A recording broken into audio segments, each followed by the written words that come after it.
नमस्कार मैत्रिणींनो, आज आपण माहिती घेणार आहोत गुप्तहेर बहिर्जी नाईक यांच्याविषयी।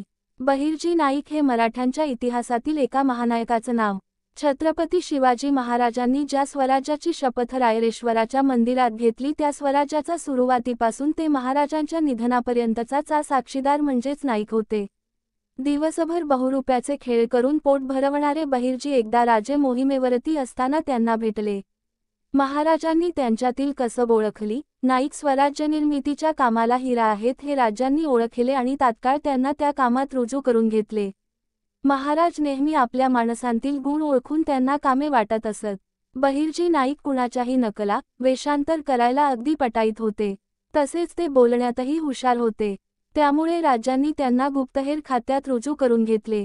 बहिर्जी नाईक यांचे गुण सांगायचे ठरले तर अंगात स्फुरण आल्याशिवाय राहणार नाही। नाईक हे महाराजांच्या गुप्तहेर खात्याचे प्रमुख होते। फकीर, वासुदेव, कोळी, भिकारी, संत, अगदी कुठलेही वेषांतर करण्यात ते पटाईत होते। पण फक्त वेषांतरच नाही तर समोरच्या माणसाच्या नकळत त्याच्या तोंडातून शब्द चोरण्याचं चातुर्य त्यांच्याकडे होतं। ह्यात सर्वात मोठं आश्चर्य हे की विजापूरचा आदिलशाह आणि दिल्लीचा बादशहा ह्यांच्या महालात वेषांतर करून जात व स्वतः आदिलशाह व बादशहाकडून ते पक्की माहिती घेऊन येत। हेर असल्याचा संशय जरी आला तरी कथा करणारे हे दोन्ही बादशहा नाईकांना एकदा देखील पकडू शकले नाहीत। यातच त्यांची बुद्धिमत्ता व चातुर्य दिसून येतं। महाराजांच्या गुप्तहेर खात्यात जवळजवळ 3 ते 4 हजार गुप्तहेर असायचे। ह्या सर्वांचे नेतृत्व नाईकांकडे होतं। हे सर्व गुप्तहेर नाईकांनी विजापूर, दिल्ली, कर्नाटक, पुणे इत्यादी शहरांत अगदी हुशारीने पसरवले होते। चुकीची माहिती देणाऱ्यास कडलोट हा पर्याय नाईकांनी ठेवला होता। त्यांनी गुप्तहेर खात्याची जणू काही एक भाषाच तयार केली होती। ती भाषा फक्त नाईकांच्या गुप्तहेरांना कळे। त्यात पक्ष्यांचे, वाऱ्याचे आवाज असे। कुठलाही संदेश द्यायचा असल्यास त्या भाषेत दिला जाई। महाराज आज कुठल्या मोहिमेवर जाणार आहेत हे सर्वात आधी नाईकांना माहीत असायचं। त्या ठिकाणची खडानखडा माहिती नाईक काढत व महाराजांपर्यंत लवकरात लवकर पोहोचवीत। असं म्हटलं जात की महाराजांच्या दरबारात नाईक जर वेषांतर करून आलेले असले तर ते फक्त महाराजांनाच ओळखायचे। थोडक्यात दरबारात बहिर्जी नाईक नावाचा असम नाहीच अशी सर्वांची समजूत असायची।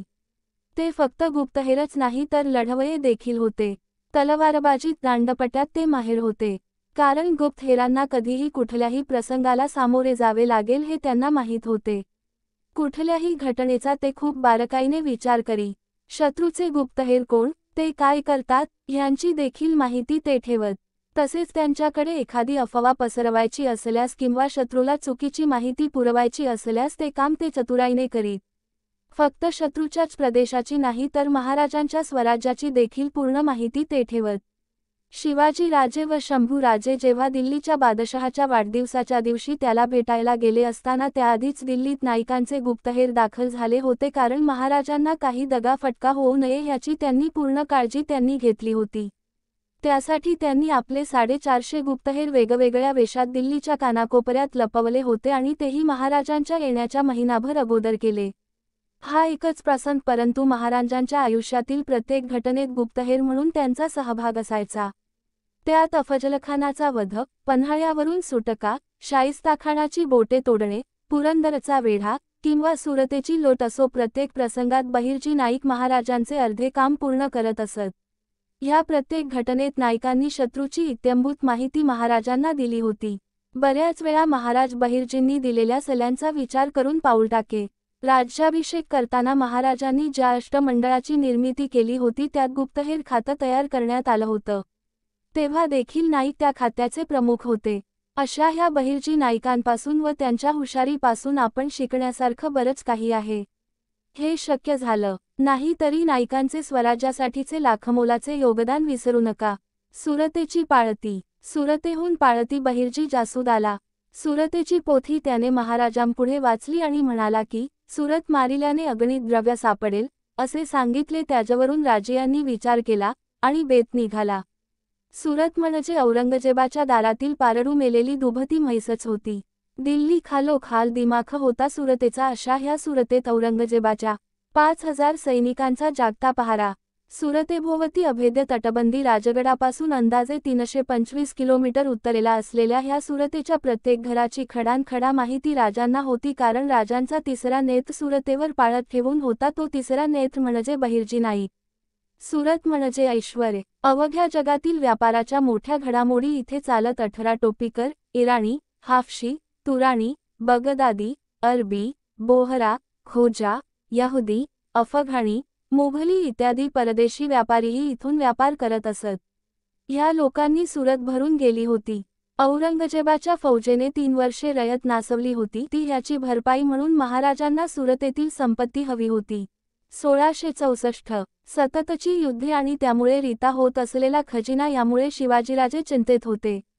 शत्रूला ही चिंता फार सतावीत नसे. अन्याय कर लादून किंवा बळजबरीने खंडणी जनतेकडून वसुलण्यास बादशाही कारभारास कमीपणा वाटत नव्हता. अनेक दिवसांच्या खलबतांनंतर शिवाजीराजांनी शेवटी एक उपाय शोधून काढला. तो म्हणजे इतिहासाला माहीत असलेली सुरतेची पहिली लूट. सुरत शहर, जे आजच्या गुजरात राज्यात येते, हे तत्कालीन मुघल राज्यात होते आणि व्यापारामुळे अतिशय श्रीमंत शहरांमध्ये गणले जात होते. सुरत शहराच्या लुटीमुळे 2 गोष्टी साध्य करता आल्या. एक म्हणजे मुघल सत्तेला आव्हान आणि राज्याच्या खजिन्यात भर. लुटीचा इतिहास भारतामध्ये अतिशय रक्तरंजित आणि विनाशक आहे. त्या पार्श्वभूमीवर सुरतेची लूट ही पूर्णपणे वेगळी जाणवते. शिवाजीराजांच्या आज्ञेनुसार स्त्रिया, मुले आणि वृद्ध यांच्या केसालाही धक्का न लावता ही लूट साध्य केली गेली. मशिदी, चर्च यासारख्या देवस्थानांनाही लुटीतून संरक्षण दिले गेले. सुरतेवर निघण्याची तयारी जय्यत झाली. 8000 घोडेस्वार तयार झाले. निघण्याचा दिवस ठरला 15 डिसेंबर 1663. आई जगदंबेचे दर्शन घेऊन आणि आऊसाहेबांचा आशीर्वाद घेऊन राजे निघाले.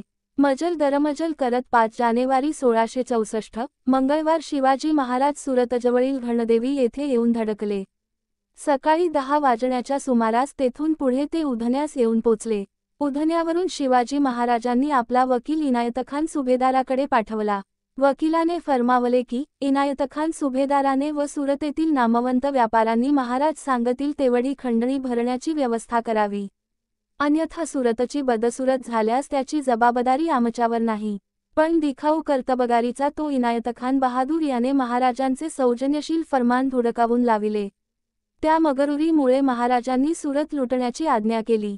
सावकारांचे वाडे काबीज करून सोनं, रुपे, मोती, पोवळे, माणिक, हिरे, पाचू, गोमेदराज असे नवरत्ने, नाणे, मोहोरा, पुतळ्या, इब्राम्या, तराम्या, असफ्या, होन, नाणे नाना जातींचे इतका जिनसांच्या धोंकटिया भरल्या. कापड, भांडे, तांब्याचे वरकड अन्य जिन्नस यास हात लाविलाच नाही. असे शहर 4 दिवस अहोरात्र लुटिले. सुरत मनसोक्त लुटून महाराज आल्या मार्गानेच निसटले. इतिहास काळापासूनच लोट ह्या शब्दानेच अंगावरती काटे उभे राहतात. अर्थातच भयावह असणा या ह्या शब्दाला देखील महाराजांनी किती वेगळाच अर्थ दिला. लोट म्हटली की कत्तली ह्या अग्रभागीच. कुणाचीच गय त्यात केली जात नाही. कुठलेही ठिकाण सोडले जात नाही. पण परधर्माची मंदिरेच काय, साध्या मुक्या जनावरांना देखील धक्का लागणार नाही अशी लोट घडविले माझ्या राजाने. दिनांक 5 जानेवारी 1664 पासून पुढे 4 दिवस ही लोट चालू होती. पराक्रमाच्या अखंड परंपरेला मानाचा मुजरा.